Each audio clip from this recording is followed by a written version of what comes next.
La carta a los Hebreos, capítulo 1.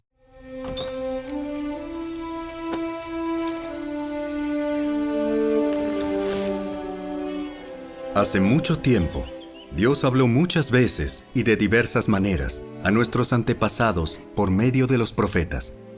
Y ahora, en estos últimos días, nos ha hablado por medio de su Hijo. Dios le prometió todo al Hijo como herencia, y mediante el Hijo creó el universo. El Hijo irradia la gloria de Dios y expresa el carácter mismo de Dios y sostiene todo con el gran poder de su palabra. Después de habernos limpiado de nuestros pecados, se sentó en el lugar de honor, a la derecha del majestuoso Dios en el cielo. Esto demuestra que el Hijo es muy superior a los ángeles, así como el nombre que Dios le dio es superior al nombre de ellos. Pues Dios nunca le dijo a ningún ángel lo que le dijo a Jesús. Tú eres mi Hijo. Hoy he llegado a ser tu Padre. Dios también dijo, Yo seré su Padre, y Él será mi Hijo. Además, cuando trajo a su Hijo Supremo al mundo, Dios dijo, Que lo adoren todos los ángeles de Dios. Pero con respecto a los ángeles, Dios dice, Él envía a sus ángeles como los vientos, y a sus sirvientes como llamas de fuego. Pero al Hijo le dice, Tu trono, oh Dios, permanece por siempre y para siempre. Tú gobiernas con un cetro de justicia. Amas la justicia y odias la maldad. Por eso, oh Dios, tu Dios te ha ungido derramando el aceite de alegría sobre ti más que sobre cualquier otro. También le dice al Hijo, Señor, en el principio echaste los cimientos de la tierra y con tus manos formaste los cielos. Ellos dejarán de existir, pero tú permaneces para siempre. Ellos se desgastarán como ropa vieja. Los doblarás como un manto y los desecharás como ropa usada. Pero tú siempre eres el mismo. Tú vivirás para siempre. Además, Dios nunca le dijo a ninguno de los ángeles, Siéntate en el lugar de honor a mi derecha, hasta que humille a tus enemigos y los ponga por debajo de tus pies. Por lo tanto, los ángeles solo son sirvientes, espíritus enviados para cuidar a quienes heredarán la salvación.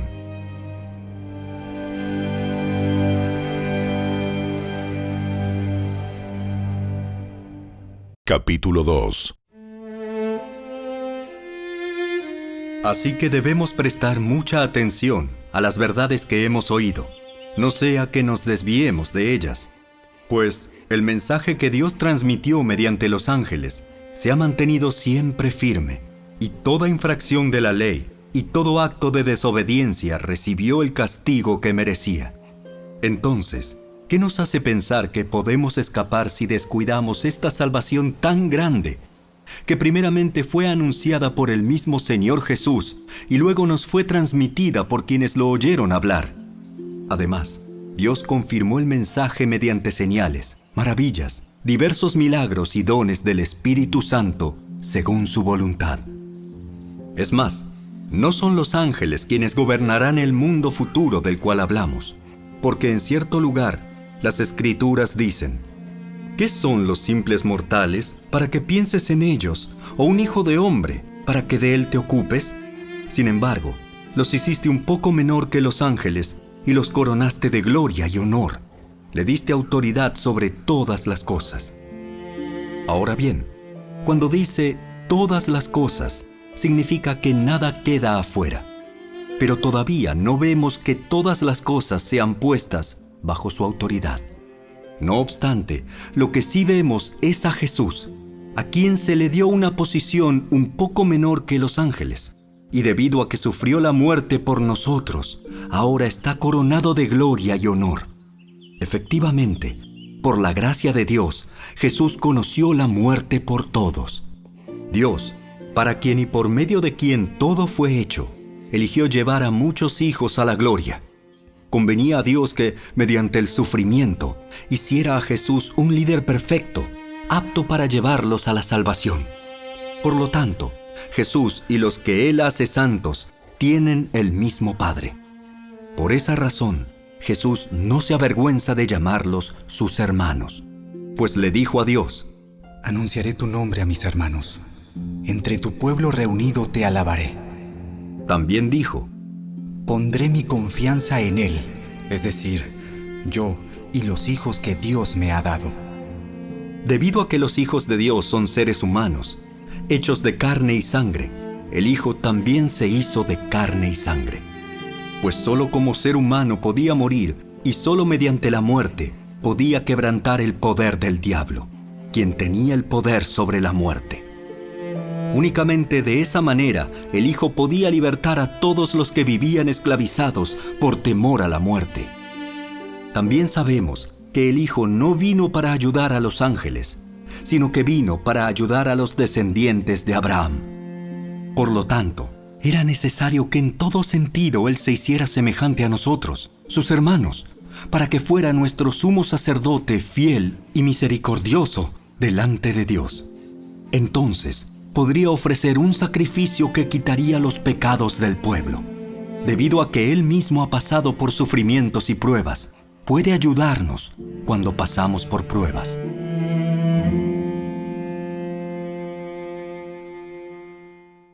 Capítulo 3. Así que, amados hermanos, ustedes que pertenecen a Dios y tienen parte con los que han sido llamados al cielo, consideren detenidamente a este Jesús, a quien declaramos mensajero de Dios y sumo sacerdote. Pues Él fue fiel a Dios, quien lo nombró, así como Moisés fue fiel cuando se le encomendó toda la casa de Dios. Pero Jesús merece mucha más gloria que Moisés. Así como el que construye una casa merece más elogio que la casa misma, pues cada casa tiene un constructor, pero el que construyó todo es Dios. En verdad, Moisés fue fiel como siervo en la casa de Dios. Su trabajo fue una ilustración de las verdades que Dios daría a conocer tiempo después. Pero Cristo, como Hijo, está a cargo de toda la casa de Dios. Y nosotros somos la casa de Dios si nos armamos de valor y permanecemos confiados en nuestra esperanza en Cristo.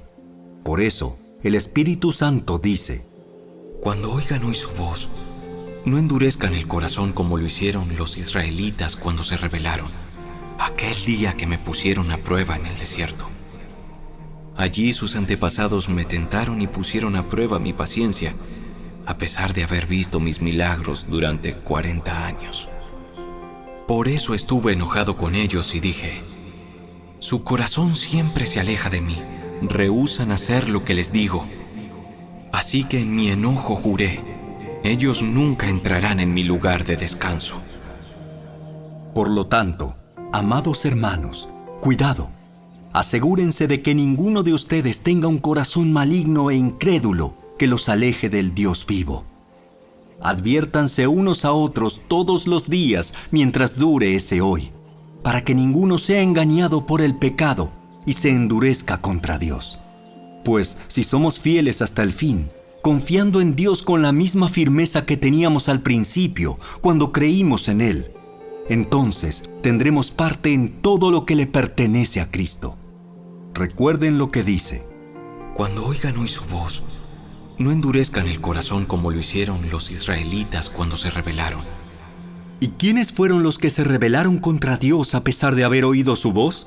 ¿No fue acaso el pueblo que salió de Egipto guiado por Moisés? ¿Y quiénes hicieron enojar a Dios durante 40 años? ¿Acaso no fueron los que pecaron, cuyos cadáveres quedaron tirados en el desierto? ¿Y a quiénes hablaba Dios cuando juró que jamás entrarían en su descanso? ¿Acaso no fue a los que lo desobedecieron? Como vemos, ellos no pudieron entrar en el descanso de Dios a causa de su incredulidad. Capítulo 4. Todavía sigue vigente la promesa que hizo Dios de entrar en su descanso. Por lo tanto, debemos temblar de miedo ante la idea de que alguno de ustedes no llegue a alcanzarlo. Pues esta buena noticia del descanso que Dios ha preparado se nos ha anunciado tanto a ellos como a nosotros. Pero a ellos no les sirvió de nada porque no tuvieron la fe de los que escucharon a Dios. Pues solo los que creemos podemos entrar en su descanso. En cuanto a los demás, Dios dijo: En mi enojo juré, ellos nunca entrarán en mi lugar de descanso. Si bien ese descanso está preparado desde que Él hizo el mundo, sabemos que está preparado debido al pasaje en las Escrituras que menciona el séptimo día. Cuando llegó el séptimo día, Dios descansó de toda su labor. Pero en el otro pasaje Dios dijo: ellos nunca entrarán en mi lugar de descanso. Así que el descanso de Dios está disponible para que la gente entre, pero los primeros en oír esta buena noticia no entraron porque desobedecieron a Dios. Entonces Dios fijó otro tiempo para entrar en su descanso, y ese tiempo es hoy. Lo anunció mucho más tarde por medio de David, en las palabras que ya se han citado: Cuando oigan hoy su voz, no endurezcan el corazón. Ahora bien, si Josué hubiera logrado darles ese descanso, Dios no habría hablado de otro día de descanso aún por venir. Así que todavía hay un descanso especial en espera para el pueblo de Dios. Pues todos los que han entrado en el descanso de Dios han descansado de su trabajo, tal como Dios descansó del suyo después de crear el mundo. Entonces, hagamos todo lo posible por entrar en ese descanso, pero si desobedecemos a Dios como lo hizo el pueblo de Israel, caeremos. Pues la palabra de Dios es viva y poderosa. Es más cortante que cualquier espada de dos filos. Penetra entre el alma y el espíritu, entre la articulación y la médula del hueso. Deja al descubierto nuestros pensamientos y deseos más íntimos. No hay nada en toda la creación que esté oculto a Dios. Todo está desnudo y expuesto ante sus ojos, y es a Él a quien rendimos cuentas. Por lo tanto, ya que tenemos un gran sumo sacerdote que entró en el cielo, Jesús, el Hijo de Dios, aferrémonos a lo que creemos. Nuestro sumo sacerdote comprende nuestras debilidades, porque enfrentó todas y cada una de las pruebas que enfrentamos nosotros. Sin embargo, Él nunca pecó. Así que acerquémonos con toda confianza al trono de la gracia de nuestro Dios. Allí recibiremos su misericordia y encontraremos la gracia que nos ayudará cuando más la necesitemos. Capítulo 5. Todo sumo sacerdote es un hombre escogido para representar a otras personas en su trato con Dios. Él presenta a Dios las ofrendas de esas personas y ofrece sacrificios por los pecados. Y puede tratar con paciencia a los ignorantes y descarriados, porque Él también está sujeto a las mismas debilidades. Por esa razón, debe ofrecer sacrificios tanto por sus propios pecados como por los del pueblo. Y nadie puede llegar a ser sumo sacerdote solo porque desee tener ese honor. Tiene que ser llamado por Dios para ese trabajo, como sucedió con Aarón. Por eso, Cristo no se honró a sí mismo haciéndose sumo sacerdote, sino que fue elegido por Dios, quien le dijo: Tú eres mi hijo. Hoy he llegado a ser tu padre. Y en otro pasaje, Dios le dijo: Tú eres sacerdote para siempre, según el orden de Melquisedec. Mientras estuvo aquí en la tierra, Jesús ofreció oraciones y súplicas con gran clamor y lágrimas al que podía rescatarlo de la muerte. Y Dios oyó sus oraciones por la gran reverencia que Jesús le tenía. Aunque era hijo de Dios, Jesús aprendió obediencia por las cosas que sufrió.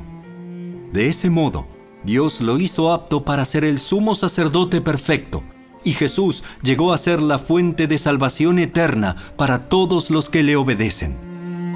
Y Dios lo designó sumo sacerdote según el orden de Melquisedec. Nos gustaría decir mucho más sobre este tema, pero es difícil de explicar, sobre todo porque ustedes son torpes espiritualmente y tal parece que no escuchan. Hace tanto que son creyentes que ya deberían estar enseñando a otros. En cambio, necesitan que alguien vuelva a enseñarles las cosas básicas de la palabra de Dios. Son como niños pequeños que necesitan leche y no pueden comer alimento sólido, pues el que se alimenta de leche sigue siendo bebé y no sabe cómo hacer lo correcto. El alimento sólido es para los que son maduros, los que a fuerza de práctica están capacitados para distinguir entre lo bueno y lo malo.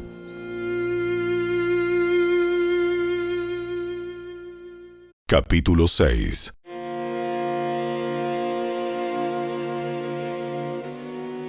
Así que dejemos de repasar una y otra vez las enseñanzas elementales acerca de Cristo.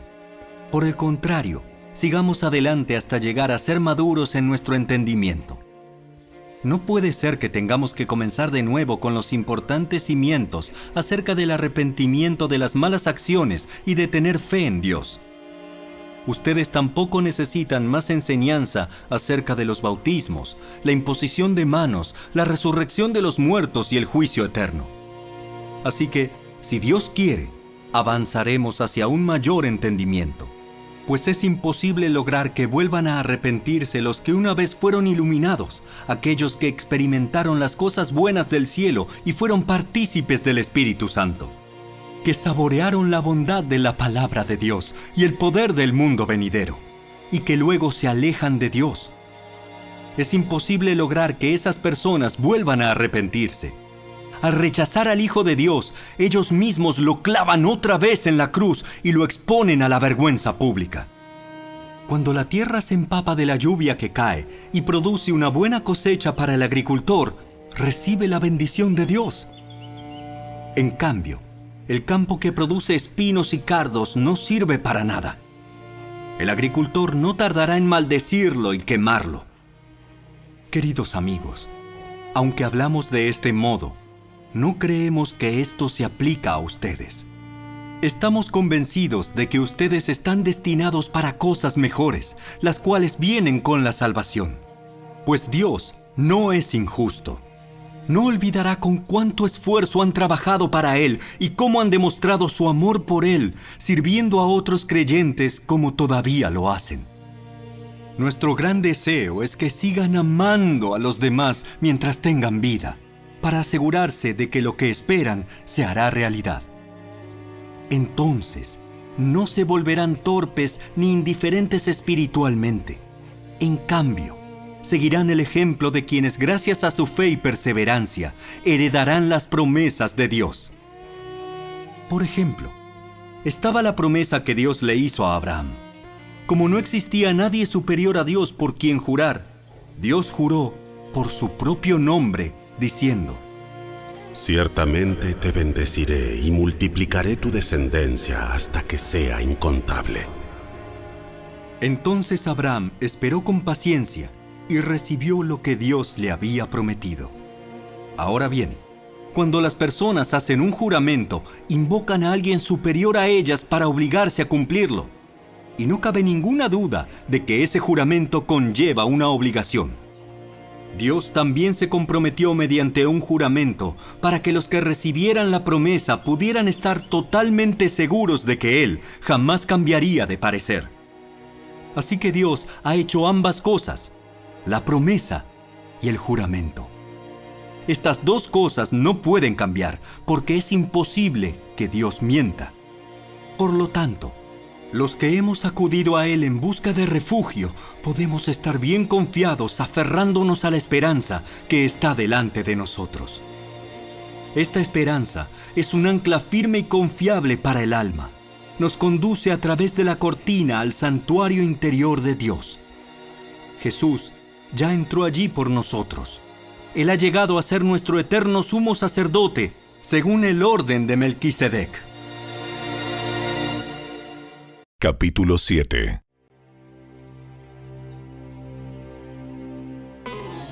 Este Melquisedec fue rey de la ciudad de Salem y también sacerdote del Dios Altísimo. Cuando Abraham regresaba triunfante de una gran batalla contra los reyes, Melquisedec salió a su encuentro y lo bendijo. Después Abraham tomó la 10ª parte de todo lo que había capturado en la batalla y se la dio a Melquisedec. El nombre Melquisedec significa Rey de Justicia. y rey de Salem significa rey de paz. No hay registro de su padre ni de su madre, ni de ninguno de sus antepasados. No hay principio ni fin de su vida. A semejanza del Hijo de Dios, sigue siendo sacerdote para siempre. Consideren entonces la grandeza de este Melquisedec. Incluso Abraham, el gran patriarca de Israel, reconoció esto al entregarle la 10ª parte de lo que había capturado en la batalla.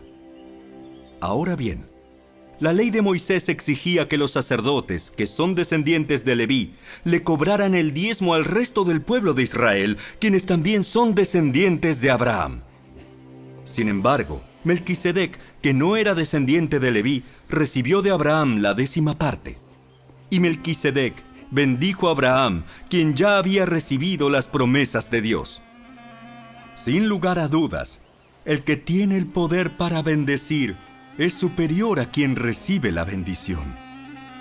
Los sacerdotes que reciben los diezmos son hombres que mueren, así que Melquisedec es superior a ellos porque se nos dice que sigue viviendo. Además, podríamos decir que esos levitas, los que reciben el diezmo, pagaron un diezmo a Melquisedec cuando lo pagó su antepasado Abraham. A pesar de que Leví aún no había nacido, la simiente de la cual provino ya existía en el cuerpo de Abraham cuando Melquisedec recibió su diezmo. Entonces, si el sacerdocio de Leví, sobre el cual se basó la ley, hubiera podido lograr la perfección que Dios propuso, ¿por qué fue necesario que Dios estableciera un sacerdocio diferente, con un sacerdote según el orden de Melquisedec, en lugar del orden de Leví y Aarón? Y si se cambia el sacerdocio, también es necesario cambiar la ley para permitirlo. Pues el sacerdote a quien nos referimos pertenece a una tribu diferente, cuyos miembros jamás han servido en el altar como sacerdotes. Lo que quiero decir es que nuestro Señor vino de la tribu de Judá, y Moisés nunca habló de que los sacerdotes provinieran de esa tribu. Ese cambio resulta aún más evidente, ya que ha surgido un sacerdote diferente, quien es como Melquisedec. Jesús llegó a ser sacerdote no por cumplir con la ley del requisito físico de pertenecer a la tribu de Leví, sino por el poder de una vida que no puede ser destruida.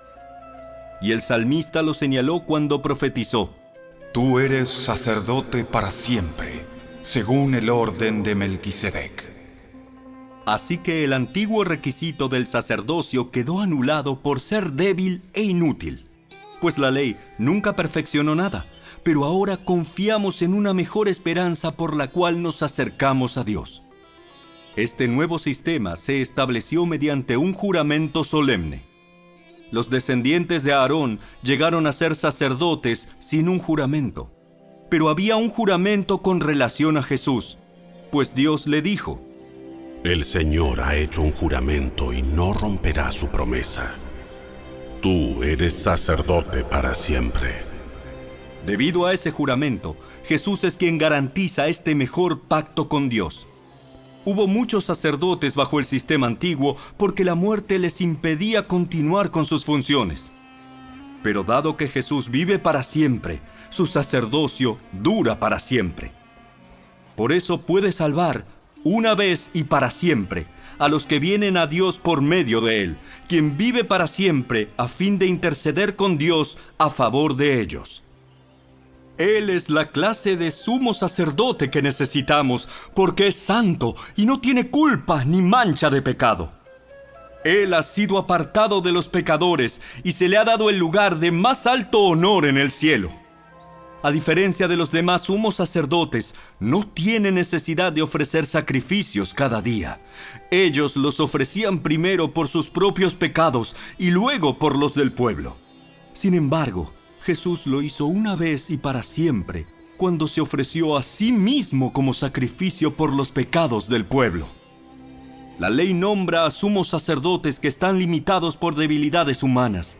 Pero después de que la ley fue entregada, Dios nombró a su Hijo mediante un juramento, y su Hijo ha sido hecho el perfecto sumo sacerdote para siempre. Capítulo 8. El punto principal es el siguiente. Tenemos un sumo sacerdote quien se sentó en el lugar de honor, a la derecha del trono del Dios majestuoso en el cielo. Allí sirve como ministro en el tabernáculo del cielo, el verdadero lugar de adoración construido por el Señor y no por manos humanas.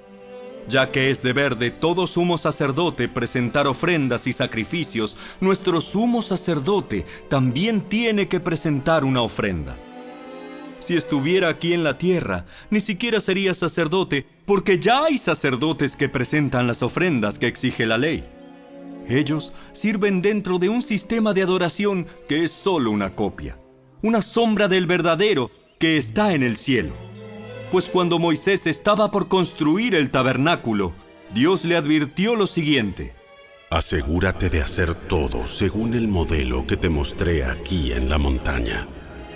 Pero ahora a Jesús, nuestro sumo sacerdote, se le ha dado un ministerio que es muy superior al sacerdocio antiguo, porque Él es mediador a nuestro favor de un mejor pacto con Dios basado en promesas mejores. Si el primer pacto no hubiera tenido defectos, no habría sido necesario reemplazarlo con un segundo pacto. Pero cuando Dios encontró defectos en el pueblo, dijo: se acerca el día en que haré un nuevo pacto con el pueblo de Israel y de Judá.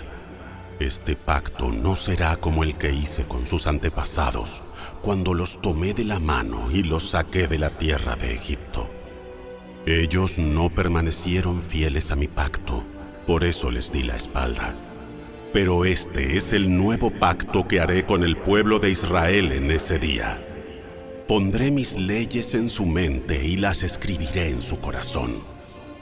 Yo seré su Dios, y ellos serán mi pueblo.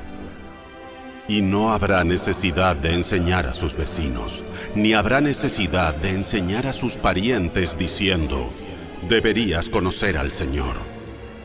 Pues todos ya me conocerán, desde el más pequeño hasta el más grande. Perdonaré sus maldades y nunca más me acordaré de sus pecados. Cuando Dios habla de un nuevo pacto, quiere decir que ha hecho obsoleto al primero, el cual ha caducado y pronto desaparecerá.